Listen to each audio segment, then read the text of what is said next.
I came into this world not with a cheer, but a burden.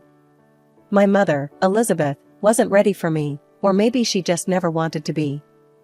It's hard to tell the difference when you're the unwanted one. From my first breath, I was more a problem than a person in her eyes. "You never stop crying, do you?" she would hiss during those long nights of my infancy. Her voice was often laced with irritation, lacking the gentle touch you'd expect from a mother. My father, Michael, was different. He was the one who stepped up, trading sleep for soothing walks with me in his arms, while my mother locked herself away in silence. "Let me take her, Liz," I remember him pleading one night, his voice as soft as the blankets he wrapped me in. "You need to rest."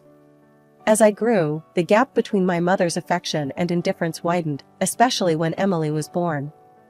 Suddenly, there was light in my mother's eyes, but it wasn't for me. "Look at her, Michael. She's perfect," Mom cooed over Emily, something I never heard directed at me. The differences were stark. While Emily slept quietly in her arms, I was often left playing alone or trying to help around the house. "Why don't you be a good big sister and play quietly? Emily is sleeping," Mom would often chide when my footsteps or small voice crept a decibel too high. My role in the house grew as I got older.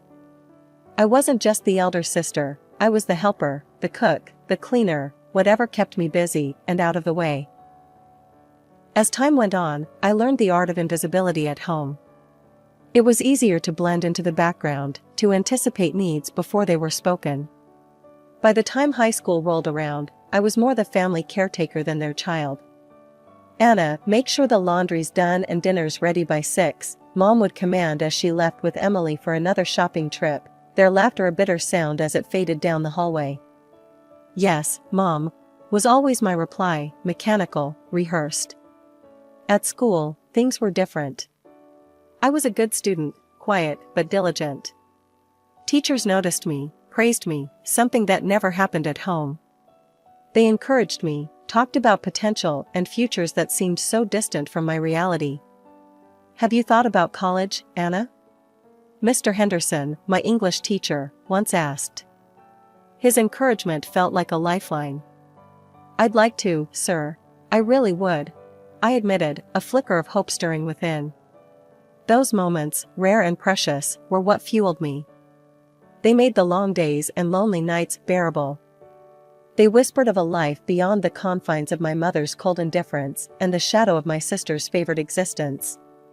A life where maybe, just maybe, I could be seen for who I was, not just for what I could do for others.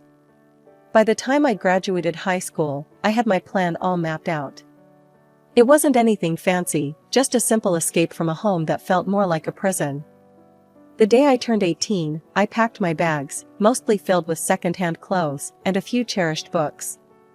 "You really going through with this?" Dad asked, his face lined with worry as he watched me stuff a duffel bag. "Your mom's gonna flip, you know. She expects you to stick around, help out with the house, with Emily." I zipped up the bag with more force than necessary. "I know. But I can't stay here, Dad. I gotta try and make something of myself." I moved into a tiny apartment on the edge of town, close enough to my new job at a local diner. The work was hard and the hours were long, but every paycheck was a step closer to my goal. The diner was a noisy, bustling place, filled with the clatter of dishes and the constant chatter of customers. I learned to keep my head down and my hands busy. Nights were spent in a cramped study corner of my apartment, textbooks spread out as I worked through community college applications. I was determined to be more than a waitress, more than what my mother said I'd be. "Why you both errand with all that school stuff?" my neighbor, Jo, once asked when she caught me buried in paperwork. "Ain't like it's gonna change much." "It might not," I admitted, "but it's worth a shot. I want to be a teacher, Jo. I want to do something meaningful." Jo snorted, dragging on her cigarette. "Well, good luck with that, kid. This world ain't kind to dreamers." Saving money became a game of numbers. Every tip went into a jar, every spare dollar tucked away for future tuition. I cut corners everywhere, lived on ramen and toast, and kept my eyes on the prize. After a year of relentless work and study, I had enough to enroll in college. I chose the local community college, affordable and within commuting distance. The day I received my acceptance letter, I felt a surge of pride like never before. Walking into my first class, I felt out of place with my worn-out jeans and second-hand textbooks, but I was there, in a seat, ready to learn. "You here for the early childhood education program?" a girl next to me asked, her pen tapping nervously on her notebook. "I'm Sarah. We should study together, maybe?" "Sure, Sarah. I'm Anna. I'd like that." College was a whole new world, one where I wasn't just the forgotten daughter or the hard-working waitress. I was a student, a peer, and soon, I found myself part of a community.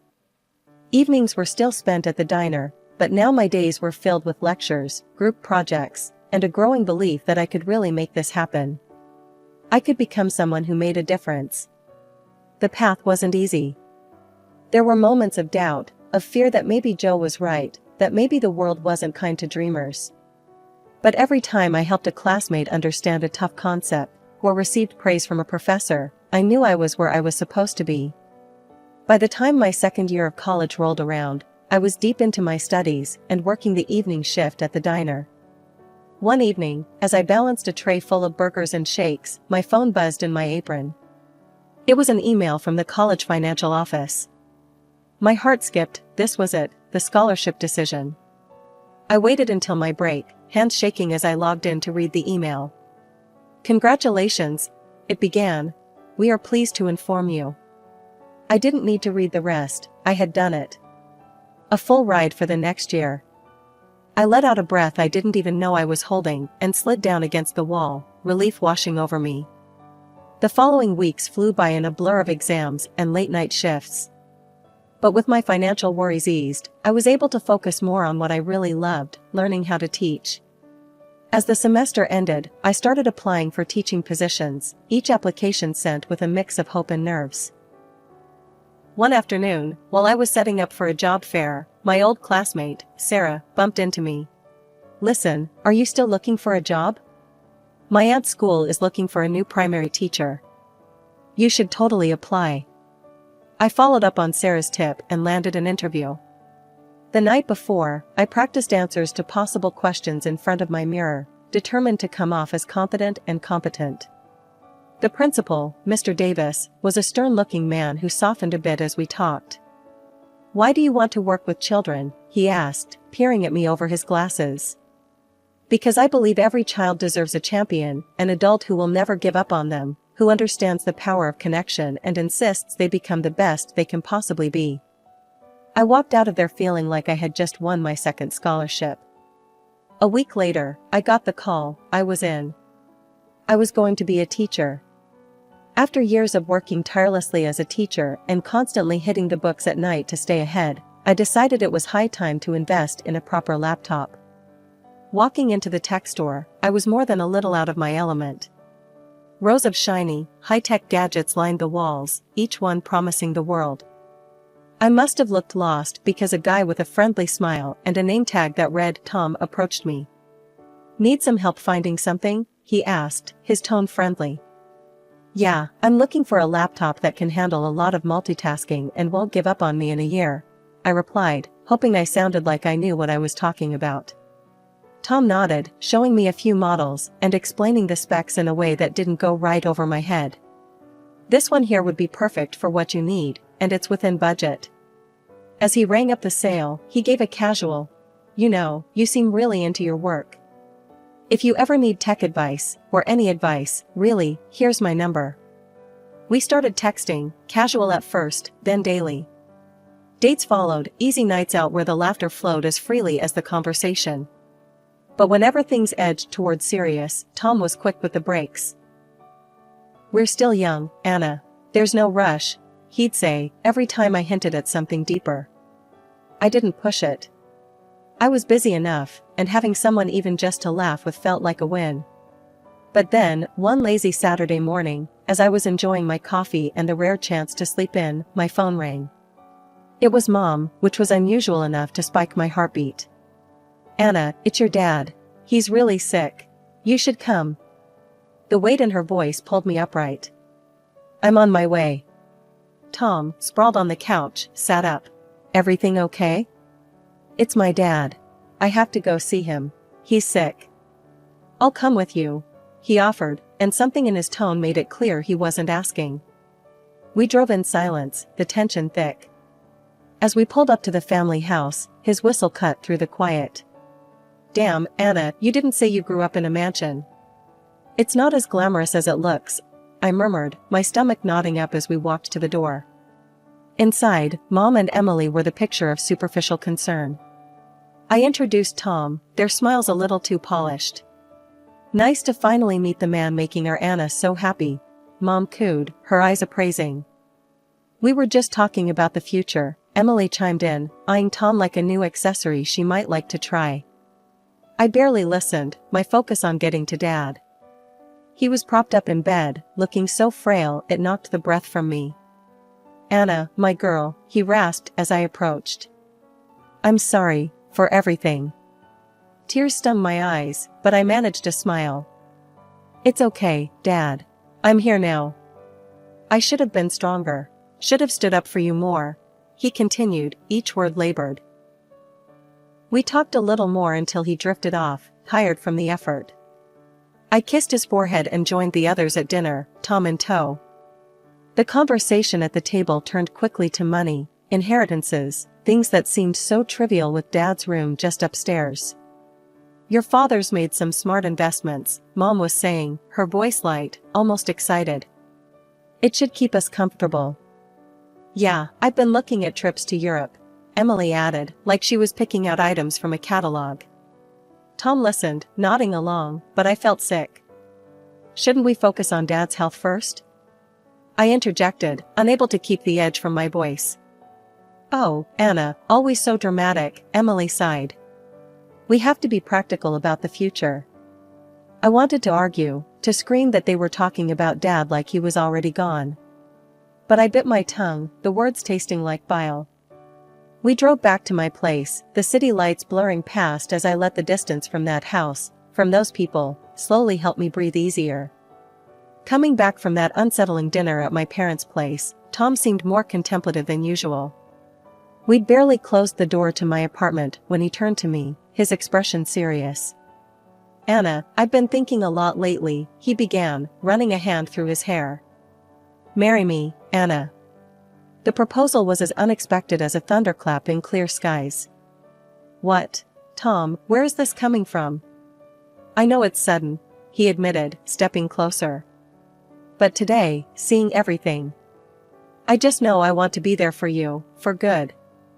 We don't need anything big, just us, together. His words, sincere and raw, cut through the confusion. I loved him, that much was clear.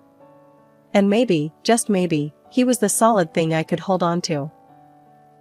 Okay, yes, I said, the decision feeling right despite the chaos of my thoughts. We didn't wait. The very next week, we stood together at City Hall, exchanging simple vows in a quiet room. No frills, no grand speeches, just a promise to each other. But even the warmth of new marriage couldn't shield me from the concern for my father. His health was deteriorating, each visit painting a starker picture than the last. One afternoon, as I sat beside his bed, holding his hand while he dozed, he stirred and looked at me with a clarity that had become rare. Anna, he murmured, squeezing my hand. When I'm gone, there'll be something for you. A surprise. I brushed his hair back from his forehead, smiling to ease his worries. Dad, don't talk like that. You need to focus on getting better. But he shook his head gently. Just know that I did what I could. His words hung between us, heavy and somber. I chose not to press him, thinking it was the illness speaking, his mind fogged by medication and pain. Leaving his room that day felt harder than ever. At home, Tom tried to comfort me, but the image of my father's frail form haunted me. Meanwhile, Mom and Emily's conversations about the future grew more frequent and filled with cold calculations. One evening, I overheard them talking in the kitchen while I was supposed to be out. The medical bills are piling up, and with your father like this, well, it's not sustainable, Mom was saying, her voice laced with impatience. I've already signed up for plastic surgery to find a new boyfriend. Emily responded, her tone just as calculating. We need to think about what comes next. I want that new car that you and I saw in the salon. Frustrated and heartbroken, I left them to their scheming. Back at my place, Tom held me close as I cried, my tears for my father, for the family I wished I had. The day we buried my father was cold and gray, the sky mourning with us as friends and relatives came to pay their respects. That evening, the family gathered at my parents' house. The air was thick with tension, everyone too aware of the elephant in the room, the inheritance. I was emotionally drained and wanted nothing more than to honor my father's memory in peace, but that wasn't to be. Tom was the first to break the silence about the will. So, what's going to happen now with the inheritance? We need to know what we're dealing with here, he said, his tone a bit too casual for the occasion. I shot him a look, my heart sinking. Tom, can we not do this right now? Today isn't about money. But he pressed on, oblivious or indifferent to my discomfort. I'm just saying, it's important. I mean, shouldn't the house go to Anna? It's only fair. My mother, who had been quietly listening, laughed dryly. Fair? This house has always belonged to Emily and me. You two were just passing through. Tom's face hardened, and he turned to my sister. Emily, you know this isn't right. Anna deserves her share. Emily, looking more interested than she had all evening, fluttered her eyelashes at Tom. Oh, Tom, you always think of others. But Mom's right, as usual. The conversation spiraled, voices raised in a bitter symphony. I felt sick listening to them, the words melding into a cacophony of greed. How could a day of mourning turn so quickly into a scramble for wealth? As they argued, Tom's attitude shifted, his earlier support for me fading as he began to compliment Emily on her sensible outlook. Watching him sidle up to my sister, something in me snapped. I couldn't stomach another minute of it. I fled to my father's room, the one place that still held traces of his presence, and collapsed into a restless sleep. The next morning, I awoke to the smell of coffee and found Tom in the kitchen. His expression was grave, a stark contrast to the light banter of just days before. Anna, we need to talk, he began, avoiding my gaze. I'm in love with Emily. I think she and I have a future together. The room spun a little, his declaration landing like a physical blow. You're what? Tom, are you serious? Before he could answer, I called Emily and Mom to join us. Emily came down, looking smug, while Mom watched with a curious eye. I just wanted you to hear it from me first, Emily said, her tone infuriatingly calm. I'm a decent person, Anna. I didn't want to go behind your back. Mom nodded, her approval evident. It's very noble of you, Emily. To be so upfront about this. Their words, their betrayal, it was too much. I felt a cold, hard calm settle over me. You all deserve each other, I said quietly. Tom extended the divorce papers toward me, a pen poised. Without hesitation, I signed, each stroke of my name severing the ties that bound us. You'll get your things through a courier. Don't come back. With that, I walked out of the kitchen, out of the house, and didn't look back. I was free now, and with that freedom, a new path lay open. A path I would walk alone, but at least it was mine, honest and unencumbered. 2 weeks later, we all got back together in the notary's sterile office, about to hear the reading of my father's will. The air was tense, thick with unspoken accusations and bitter expectations. Mom and Emily were chatting in hushed, anxious tones, while Tom looked uncomfortable, shifting in his seat next to Emily. The notary, Mr. Clarkson, a severe-looking man with glasses perched on the tip of his nose, cleared his throat and began reading the will.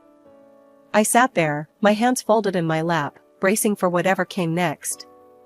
To my daughter Anna, Mr. Clarkson read, his voice neutral. I leave the sum of $400,000. The room went silent for a heartbeat before chaos erupted. Mom's face turned a shade of red I knew too well as her financial desperation spilled out. I have debts, Anna. Your father knew. He promised he'd take care of us. She shrieked, her voice cracking under the strain. Emily joined in, her voice sharp and accusing. And what about me? I'm getting married to Tom. We need that money for a proper wedding. You don't need all that money, Anna. I stared at them, the sheer audacity rendering me momentarily speechless. Tom, meanwhile, tried to play the affection card, stepping toward me with open arms. I've missed you, Anna. I've made a mistake. I only ever loved you. Before he could reach me, Emily yanked him back by the shirt, her eyes wide with betrayal. Tom, what are you doing? He tried to wriggle free from her grasp, but Emily's grip was tight, her nails practically digging into his skin. Enough. Mr. Clarkson's voice boomed through the room, louder than I'd ever heard. If you cannot behave in a civilized manner, I will have to ask you to leave. And if necessary, I will call the police. The threat of authority seemed to pierce through the chaos, bringing a sudden, sullen silence to the room. Mom and Emily, with crocodile tears streaming down their faces, turned to me once more. Anna, please, my mother begged, her voice softening to a manipulative whisper. Think of your family. Emily, still clinging to Tom, echoed her plea. We're your family, Anna. Don't we mean anything to you? Looking at them, at their false tears and desperate faces, something inside me hardened. These were not the actions of a family, they were the actions of vultures dressed in familiar skins. No, I said firmly, my voice steady, despite the shaking of my hands. This money is what Dad wanted me to have.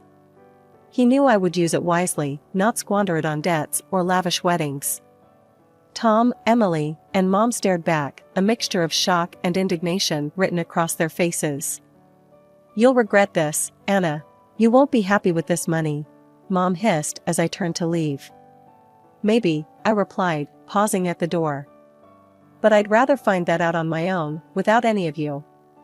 As I stepped into the sunlight, the cool air felt like the first breath of a new life, one where I was no longer bound by the toxic ties of those who shared my blood but not my values. I used the money to open a small private kindergarten.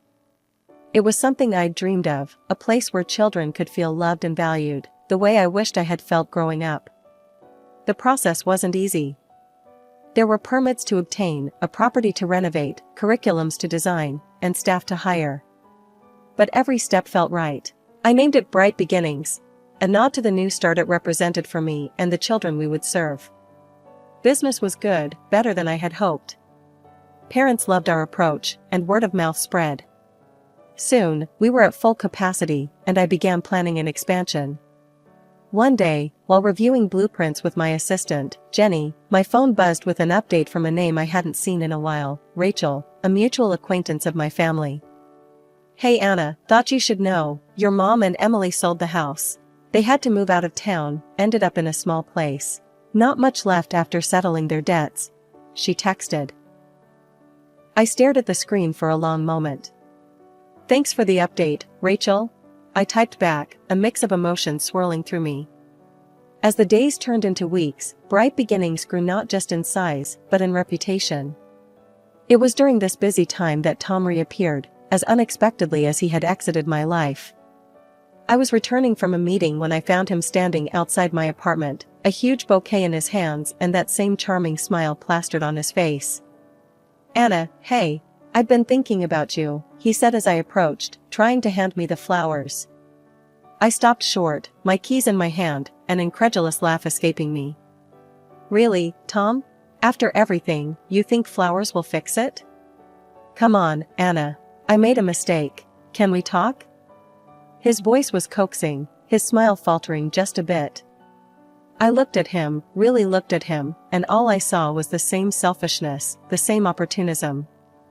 No, Tom. We can't. There's nothing for you here. He lingered for a moment, the smile finally slipping off his face as he realized I was serious.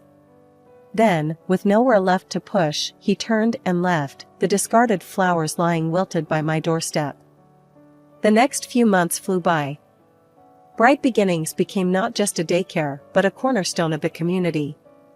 We hosted family events, workshops for parents, and continued to expand our services. As I watched the children play in the newly added outdoor play area, their laughter ringing clear and true, I felt a sense of accomplishment and peace. I had built something lasting, something meaningful.